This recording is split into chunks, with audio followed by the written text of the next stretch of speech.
Assalamualaikum warahmatullahi wabarakatuh. Kita kembali lagi di podcast Kapten Ikama. Nah, kali ini saya sedang kedatangan tamu spesial nih, abang kita angkatan 1, ya kan? Nah, untuk itu kita langsung saja memperkenalkan diri nih ya Bang ya, Bang Yos. Ya. Izin Bang. Nah, dari siapa? Dari asalnya dari mana?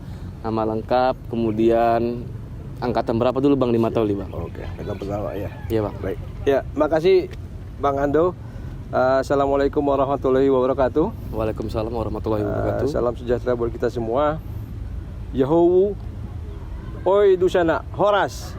Ya, Horas. Itu dia salam khasnya Sibolga. Salam khas Sibolga ya Bang ya, siap Bang. Jadi mesti disebutin semua. Siap. Ya, karena Sibolga Taptong itu kan daerah yang multi etnis. Multi etnis. Gitu. Oke, baik Bang Ando. Izinkan saya memperkenalkan diri. Nama saya Yos Adrian. Saya asli kelahiran Sibolga. Ya Bang. Kebetulan beruntung menjadi angkatan pertama dari SMA Negeri Matauli Pandan. Dulu sebutannya Matauli Pandan, belum Sibolga. Matauli Pandan, Dulu Matauli Sibolga. Benar, Matauli Sibolga. Jadi kalau sekarang kan sudah SMA Negeri 1 Matauli Pandan ya. Jadi kebetulan saya angkatan pertama. Dulu kami masuknya itu tahun 94, lulusnya 97. Ya kurang lebih gitu dah perkenalannya. Saya asli Sibolga. Oke Bang. Sebelumnya nih Bang ya, saya mau nanya nih Bang. Pertama kali berdiri Matauli itu di mana Bang? Di Sibolganya apa di Pandan ini Bang? Nah, kalau kita ngikutin kebetulan kalau kami kan siswanya ya, bagian Ya. langsung dari siswanya ya. Jadi pada saat kami masuk angkatan pertama itu tahun 94, Juni, saya ingat itu Juni 94, itu secara fisik gedungnya itu Matauli itu belum ada. Gedungnya belum ada. Belum ada ya. Jadi sementara pada saat itu sudah mulai berlangsung pendidikannya ya. Jadi bulan Juni itu kita sudah masuk asrama, kita sudah mulai pendidikannya. Nah, saat itu oleh sekolah atau dalam hal ini pengurus yayasan, kita itu dulu untuk asramanya kita menempati gedung dulu bekas kantornya Bupati Tapanuli Tengah di Sibolga. Di Sibolga Bang. Iya, posisinya itu tepatnya di Jalan FL Tobing. Kalau teman-teman atau Bang Andro sering jalan-jalan ke Sibolga, itu posisinya di Jalan FL Tobing, dekat pas di samping rumah Kapolres Sibolga dulu. Nah, dulu itu bekas kantor, kemudian disulap bagaimana ininya lah jadi asrama. Siap Bang. Jadi itu tahun 94. Asrama dulu karena kami yang pertama menempati, jadi kami 40 siswa angkatan pertama itu. Jadi dulu juga sudah ada pembagiannya. Jadi ada yang 40 yang khusus diasramakan, sisanya 200 itu yang siswa yang pulang ke rumah. Gitu Bang. Oh dulu ya, berarti nggak full semua asrama dulu Bang ya? Nggak full asrama semua. Jadi yang diasramakan itu yang ditanggung full oleh Yayasan Matauli itu 40 orang itu. Itulah kami di situ. Nah, kita menempatin bekas kantornya Bupati. Nah, sekolahnya menarik nih. Jadi untuk sekolahnya kita dibantu oleh SMA Negeri 1 Sibolga. Jadi kita numpang tuh. Jadi dari asrama setiap pagi kita baris menuju SMA Negeri 1 Sibolga. Ya. Jaraknya kurang lebih 300-400 meter, dekat lah ya, dekat. Jadi setiap hari kita baris dari asrama, siang pulangnya juga begitu. Jadi dari SMA 1 Sibolga kita pulang balik lagi ke asrama untuk mengikuti kegiatan asrama. Jadi boleh dibilang tahun 94 itu saya ingat betul itu. Jadi almarhum ayah saya tahun 94 itu bawa saya jalan-jalan ke daerah sini Pandan tahun 94. Naik Vespa dulu kan. Vespa legend ya Bang ya? Ya, Vespa ini lama. Nah dia sambil cerita tuh, sambil ngomong. Iya. Dek, di sinilah Dek lokasi bakal SMA Matauli itu. Jadi dia bawa kalau nggak salah itu di depan kita ini dulu jalannya kan. Itu, Bang, ya? Dari simpang sana. Dulu kan cuma ada kan simpang DPR. Jalan ini dulu belum ada nih. Masih belum ada yang depan ini. Belum. mana bayar sini deh kan. Saya heran, mana sekolahnya Pi kan? Iya di sini lokasinya. Jadi dalam hati saya, ini kita suruh bayangin sekolahnya tuh gimana kan? Ya, tapi ya begitulah ceritanya. Alhamdulillah saya bisa masuk, termasuk dalam angkatan pertamanya. Itu tuh. Jadi tahun 94 itu kita belum menempati kondisi realnya. Ya. Jadi kami saat itu menempati asrama itu sekitar dari tahun 94 sampai dengan Januari 95. Jadi 1,5 tahun di sana. Tetapi begitu kami naik kelas 2 atau angkatan kedua masuk tahun 95, kita udah mulai belajar di sini. Belajarnya dari sini ya. Tapi asramanya masih Sibolga. Jadi kita setiap pagi itu diangkut sama bus. Jadi karena sudah ada 2 angkatan kelas 1 sama kelas 2, kita diangkut itu dengan bus. Ada 1 bus sekolah Matauli. Nah, 1 lagi biasanya pakai bus umum. Kalau enggak ALS atau apa yang inilah. Jadi dan itu dibiayai siapa, Bang? Kalau bus umum itu, Bang. Pokoknya kita tinggal naik aja sampai lah. Karena belajarnya kan di sini, ya kan. Apapun ceritanya karena kita di Sibolga, pokoknya jam 7.15 udah upacara segala macam lah. Jadi nggak ada cerita mesti terlambat, ketinggalan segala macam. Nah, itu yang kita alami lah dari 94 sampai dengan Januari 1995. Januari 1995 kita pindah semua kemari. Jadi nggak ada lagi di Sibolga. Oh, sini semua. Tapi semua. Dengan bangunan gimana, Bang? Jadi kami menempati ruangan kelas. Ruangan kelas ya. Berarti bangunan itu belum ada ini, Bang ya? Belum ada jadi semua ya? Belum jadi semua. Jadi dulu kompleks yang baru siap itu kalau nggak salah itu gedung bagian belakang sana, Bang Ando. Oh, yang belakang ini, Bang ya, yang dekat Jam Gadang ini ya? Enggak, yang sana, belakang sana, yang dekat ke arah lapangan olahraga sana.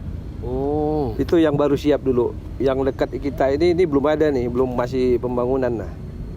Jadi disulap kelas itu disekat jadi asrama. Jadi dulu satu kelas itu 8 siswa lah. Satu kelas, Bang? Satu kelas jadi dijadiin kamar asrama. Oh, 8 siswa ya. Iya. Kalau kelasnya tinggal naik ke atas. Oh, keren berarti. Dekat ya kan? Dekat. Jadi kalau istirahat dulu, kalau jam istirahat itu nggak ada yang jajan tuh, nggak ada yang kantin. Satu, kantinnya memang nggak ada kan. Iya. Kedua, ya juga istilahnya waktu itu kita nggak kebiasa jajan lah. Jadi kalau jam istirahat tuh kita balik ini ke kamar istirahat tidur. Capek karena capek itu ya, Bang ya. Bisa jadi begitu. Jadi mungkin karena kegiatannya ini kegiatan full ya, Bang, pagi, itu ya. Pagi sampai malam kan. Nah, jadi istilahnya kalau jam istirahat itu yang paling dicari itu ditunggu itu istirahat, tidur 10 menit top tidur ya. Oh, itu wajib ya, Bang ya? Gimana, Bang? Bukan wajib sebetulnya, cuma dulu kita ada istilahnya itu kalau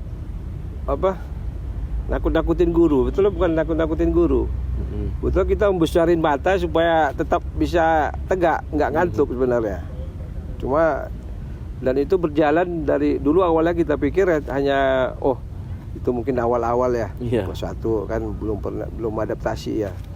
Sampai ada salah satu guru pernah ngomong, itu biasa, itu karena kalian masih remaja, masih adaptasi, nanti akan hilang sendiri. Ternyata sampai 3 tahun itu nakut-nakutin gurunya itu masih terus. Artinya ngantuk terus, tetap ngantuk ya. Ngantuk terus sampai kelas 3. Jadi biasanya kalau guru yang udah paham, udah maklum, dah kamu taruh mandi, cuci mukanya, nanti balik lagi gitu. Cuma dimarahi gitu aja, Bang ya? Nggak ada dihukum apa cuman nggak ada ya? Udah paham kan?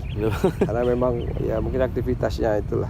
Tapi Bang, dulu zaman Abang tuh guru yang paling killer pasti ada dong, Bang ya? Nggak ada ya? Guru yang paling killer, jadi waktu kelas 1 kan kita ditangani sama guru SMA 1. Guru SMA 1 ya.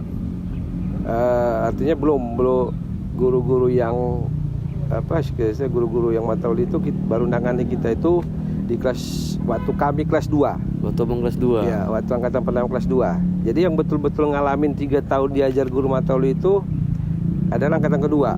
Mereka yang full 3 tahun. Oh, full ya, Iya. Bang. Jadi kalau kami dulu dibantu sama guru-guru SMA 1 ya.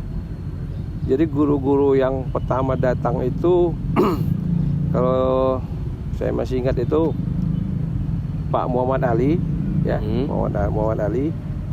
Dia guru fisika, cuma dia sekarang itu kalau kepala sekolah di SMA Negeri 1 Sibolga. Pak Dharma itu termasuk yang pertama datang itu. Oh, Pak Dharma. Pak Darmayanto, guru kimia. Kemudian Pak Sumarno. Pak Sumarno, Ya. Kalau mungkin sempat diajar. Iya. Cuma Pak Sumarno juga kepala sekolah sekarang di SMK. Kemudian ada dulu Pak Dasril. Pak Dasril ini guru matematika dari KIP Padang. Cuma sekarang dia udah ngajar di saya kurang tahu pasti, tapi di Tuka. Jadi, nah itu guru-guru yang angkatan pertama. Cuma mereka nggak ngajar di kelas. Jadi mereka memberikan pelajaran di asrama. Jadi kita selepas pulang dari sekolah, setelah istirahat makan siang segala macam, kita lanjut lagi sama kegiatan belajar. Nah mereka yang isi. Jadi belajarnya ya gitulah. Kita baru ngalamin itu kan di kelas 2. Yang killer amat sih sebetulnya nggak ada. Nggak ada. Guru-guru kita baik-baik kok. Baik-baik semua. Cuma jadi dulu yang lebih kita takuti itu malah instruktur pembinanya yang malah kita jadi khawatir. ya Bang, itu kayaknya ada cerita unik ini Bang. Ya.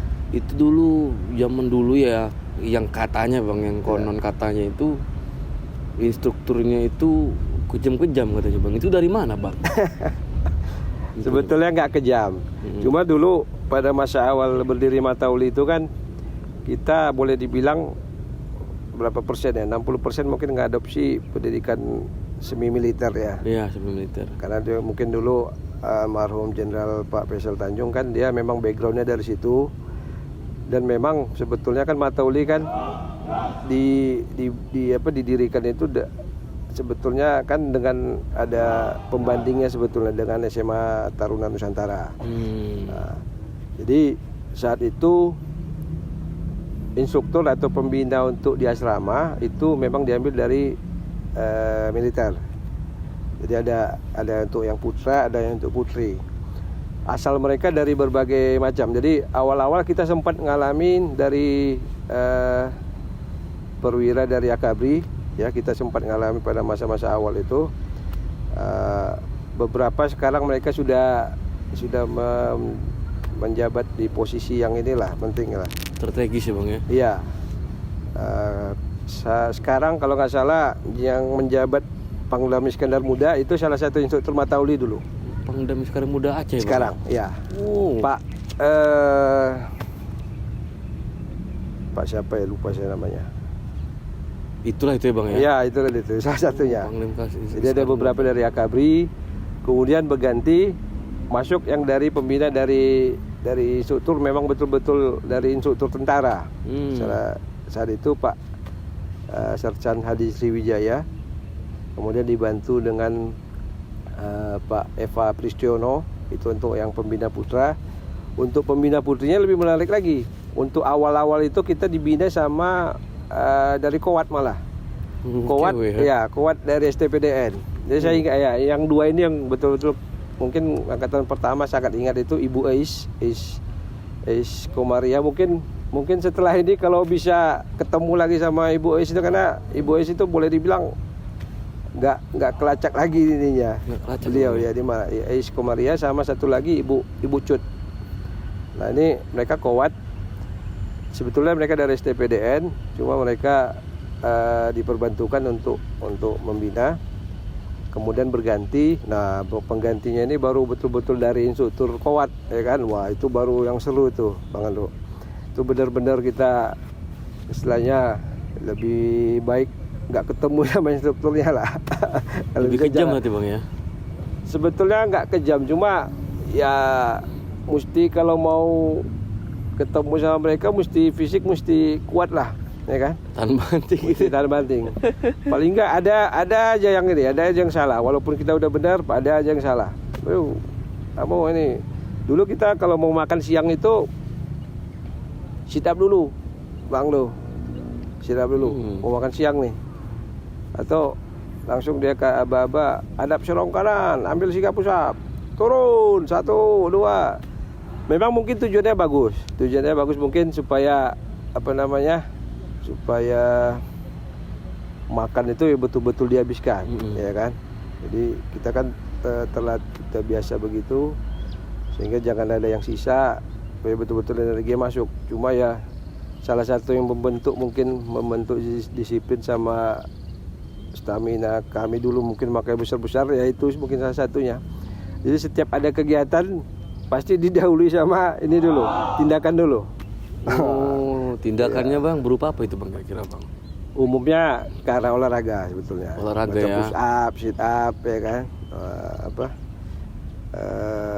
Lebih ke fisik lah. Tapi bukan fisik yang ini ya, dipukulin enggak. Arahnya semua ke fisik. Cuma fisik yang inilah yang buat kita sehat. Capek memang. Tapi kita istilahnya enggak ada dendam, enggak ada marah, enggak. Karena untuk melatih mental itu mungkin Bang ya. Iya, namanya juga remaja kan. Iya, Saat itu kan iya. usia remaja itu, umur 14, 15 kan masih bergejolaknya kan. Iya. Tiap hari pagi teratur, pasti ada aja yang ini kan ya. Itu gunanya kita satu astra diasramakan itu kan supaya senasib sepenanggungan, ya kan. Karena satu yang salah semua kena kan. Iya betul Bang. Jadi kita di situ sih salah satu mungkin yang memperkuat ini kita lah kalau sekarang mungkin istilah brotherhoodnya ya. Brotherhoodnya. Jadi kita saling jaga itu sesama nih teman.